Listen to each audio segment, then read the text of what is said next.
여러분 안녕하세요. 김정호의 세계경제 일주, 오늘은 우크라이나 이야기 제1편입니다. 푸틴이 침공을 해서 세계의 화약고가 된 나라죠. 이 전쟁은 러시아에게는 영토 회복 전쟁이지만 우크라이나에게는 독립전쟁입니다. 그리고 무엇보다 역사의 진실을 둘러싼 전쟁입니다. 푸틴은 우크라이나가 러시아의 일부다라고 말하지만 우크라이나인들은 용감한 코사크의 후예다 우리는, 이렇게 말을 합니다. 이제 그 우크라이나의 복잡다단한 역사 속으로 같이 들어가 보시죠. 우크라이나라는 이름은 동슬라브어로 국가 또는 변방의 땅, 이것을 뜻한답니다. 러시아의 서쪽에 있으면서 흑해의 북쪽 연안에 위치해 있습니다. 동으로는 러시아, 북으로는 벨라루스, 서쪽으로는 폴란드, 헝가리, 슬로바키아와 접해 있습니다. 총 면적은 60만 제곱킬로미터, 우리나라 남한의 면적이 10만 제곱킬로미터거든요. 그러니까 남한 면적의 6배이죠. 인구는 4,100만입니다. 1인당 소득은 2021년 기준 4,800달러입니다. 우크라이나는 역사적으로 러시아, 벨라루스와 같은 뿌리에서 자라났습니다. 10세기 무렵 스웨덴 바이킹인 루스족, 그 추장인 루리크가 현재 키예프 일대, 그 우크라이나 수도죠. 그 키예프 일대를 점령하게 됩니다. 지도에서 보시듯이 발트해에서부터 흑해에 이르기까지 강들이 쭉 연결이 되어 있는데요. 그렇기 때문에 바이킹이 이곳까지 진출할 수 있었다고 합니다. 바이킹들은 이 지역의 토착민들인 동슬라브족, 핀족, 이들을 복속시켜서 제국을 만들었죠. 그 이름을 키예프 루스라고 지었습니다. 지도에서 보시는 영역이 바로 그 영토였습니다. 그 루스, 키예프 루스가 바로 러시아라고 하는 이름이 되었고요. 우크라이나, 벨라루스 모두 여기서 갈라져 나왔습니다. 벨라루스는 백색 러시아라고 하는 뜻입니다. 러시아가 우크라이나의 큰형 나라다라고 푸틴이 주장하고 있는 것은 이런 역사적 사실에서 출발합니다. 이 키예프 루스 제국 안에는 여러 종족들이 있었는데 종교 문화가 다양하다 보니까 좀 혼란스러웠던 거예요. 그래서 이 루리크의 아들인 블라디미르 1세가 사상적으로 통일을 해야겠다. 그래서 988년 동로마 제국의 기독교를 국교로 정하게 됩니다. 그 후 이 일대는 동방정교 또는 그리스 정교의 땅이 됩니다. 정교, 오르소독스 처치란 초기의 모습을 지니고 있는 기독교를 말합니다. 그래서 이 형태가 많이 바뀐, 초기에서 형태가 많이 바뀐 카톨릭하고 구별하기 위해서 생긴 이름인 거죠. 하지만 이 동로마 제국이 멸망한 이후에 러시아가 이 정교의 중심이 되었고, 그러다 보니 이 정교의 슬라브적인 요소가 많이 가미되었다고 합니다. 1240년 이 지역을 점령한 몽골이 100년 넘게 지배자로 있었는데 1349년에 폴란드와의 전쟁에 져서 이 몽골이 물러가게 되죠. 그리고 16, 17세기 내내 이 우크라이나 땅 대부분은 폴란드, 리투아니아 제국의 지배를 받게 됩니다. 다만 이 크림반도를 비롯한 동남부 지방은 러시아가 지배를 했습니다. 우크라이나 지방 사람들에 대한 이 폴란드 지배자들의 통치는 아주 가혹했다고 해요. 정교신앙 못 믿도록 막 탄압을 했고요. 또 농산물들도 가혹하게 수탈을 해갔습니다. 참다 못한 코사크족들이 여기에 반기를 들고 일어났습니다. 코사크족은 중앙아시아의 초원지대, 특히 이 동부 우크라이나 지역을 기반으로 살던 호전적인 사람들의 집단입니다. 그 기원은 분명치가 않은데요. 그런데 중요한 것은 이 도망한 농노들이 큰 부분을 차지했다는 거죠. 코사크족에. 농노라고 하는 것은 땅에 매여서 노예처럼 살아가던 사람들을 말하는데요. 중세 봉건 사회의 특징이 바로 이 농노제인 거죠. 그런데 서유럽에서는 14세기 흑사병이 돌고 난 이후에 대부분 사라져 버렸습니다. 이건 유럽 제1편에서 말씀을 드렸죠. 하지만 러시아를 비롯한 이 동유럽에서는 오히려 흑사병 이후에 이 농노제가 더욱더 강해졌고요. 수탈이 더 심해졌습니다. 그러다 보니 도망친 농노들이 많아졌죠. 이 도망한 농노들이 코사크 집단에 합류를 했던 겁니다. 이들이 폴란드 제국의 반란을 일으켰던 거예요. 1648년에는 급기야 우크라이나의 중심인 키예프를 점령하는 데 성공을 하게 되죠. 그리고 우크라이나 중부 일대에 거쳐서 페트마나테라고 하는 이름의 코사크 국가를 세웠습니다. 우크라이나인의 정체성은 바로 이 코사크 국가에서 출발을 합니다. 우크라이나의 영광과 자유는 아직 사라지지 않았도다. 형제들이여, 우리도 우리의 나라를 다스리게 되리라. 우리의 자유를 위해 마음과 몸을 내려놓고 우리가 코사크 민족임을 보여주리라. 이것이 19세기 말에 작사 작곡되어서 아직도 불리고 있는 이 나라의 국가인데요. 바로 17세기 코사크 시대를 노래한 것이죠. 하지만 그 영광은 오래가지 않았고 곧 러시아의 지배하에 들어가게 됩니다.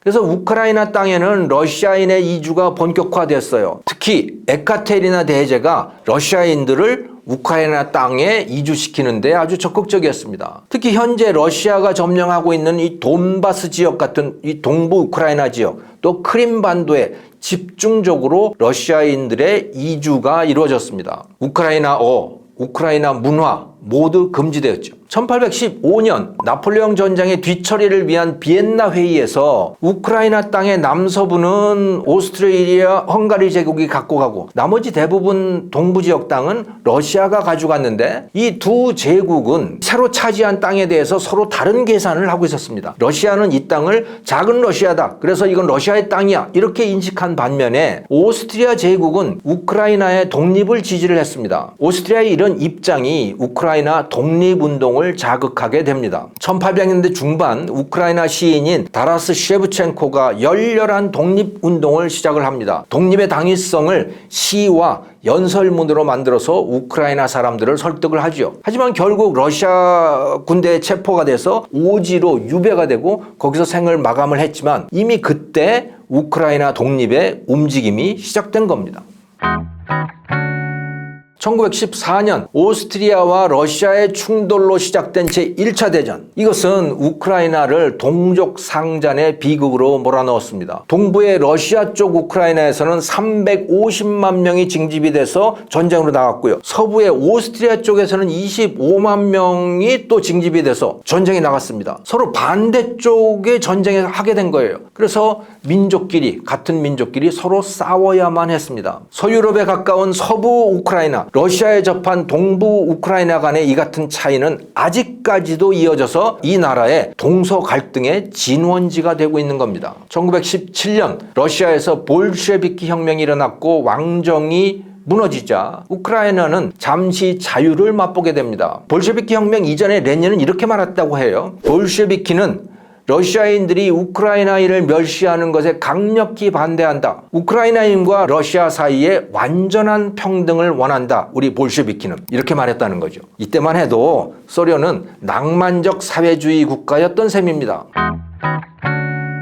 그리고 실제로 한동안 우크라이나는 자유를 맛보죠. 하지만 레닌이 죽고 난 후에 권력을 잡은 스탈린은 극한의 수탈과 공포 정치를 시작을 했습니다. 1938년 히틀러가 위대한 독일 제국을 세우겠다면서 유럽 전역에 대한 침략을 시작을 했습니다. 러시아의 일부였던 우크라이나에도 독일군이 밀고 들어오죠. 그러자 스테판 반데라가 주도하는 우크라이나 민족주의 독립 세력이 독일의 힘을 등에 업고 우크라이나 독립을 이루려고 했습니다. 그래서 그들은 유태인 학살에도 동참을 하게 돼요. 우크라이나에서 150만 이상의 유태인들이 학살되었는데 이 반데라의 독립운동 조직과 또 우크라이나 국민의 협조가 굉장히 크게 작용을 했다고 합니다. 하지만 독일은 우크라이나 독립을 전혀 원하지 않았어요. 그렇기 때문에 곧 우크라이나인들도 독일인들에 의해서 무수히 학살을 당하게 됩니다. 그 일 때문에 푸틴은 우크라이나 독립주의자들을 지금도 나치 동조자다라고 매도하고 있는 겁니다. 하지만 독립한 이후에 우크라이나 사람들 중에는 상당수가 스테판 반데라를 민족의 영웅이라고 추앙하고 있습니다. 어쨌든 2차 대전은 나치 독일에 대한 소련의 승리로 끝났습니다. 소련은 동유럽 국가들을 위성국으로 편입을 시키죠. 우크라이나는 소비에트 연방의 중요한 구성원으로 자리를 잡았습니다. 스탈린 사후에 공산당 서기장이 된 후르시초프, 또 그 이후에 18년 동안 최고 지도자를 지낸 브레즈네프 모두 우크라이나 공산당 출신이었다라고 하는 사실은 이 우크라이나가 소비에트 연방 안에서 얼마나 중요한 존재였는지를 말해줍니다. 핵무기와 군수시설도 우크라이나에 많이 배치되어 있었다고 해요. 하지만 아무리 그래도 우크라이나인들이 러시아의 일원이 될 수 없다고 확신하게 만든 커다란 두 가지 사건이 있었습니다.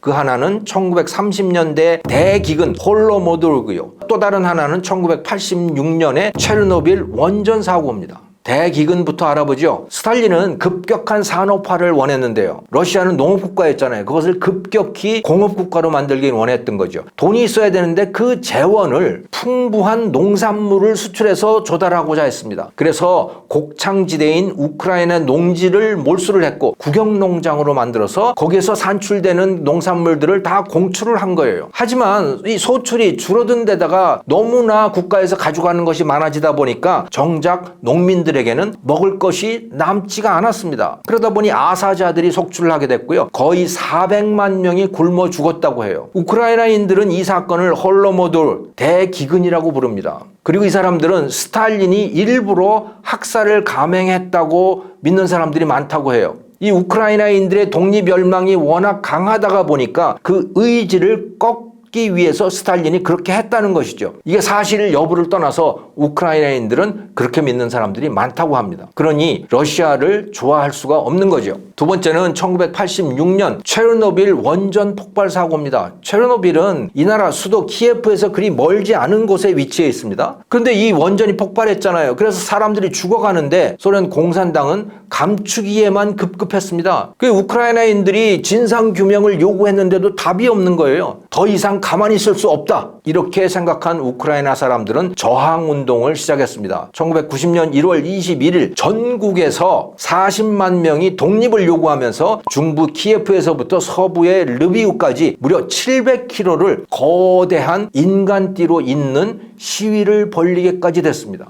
그리고 실제로 1991년 우크라이나는 독립을 이루게 됩니다. 독립 이후의 일에 대해서는 제2편에서 이어가겠습니다. 김정호의 세계경제 일주 우크라이나 제1편 여기서 마칩니다. 시청해 주셔서 감사합니다.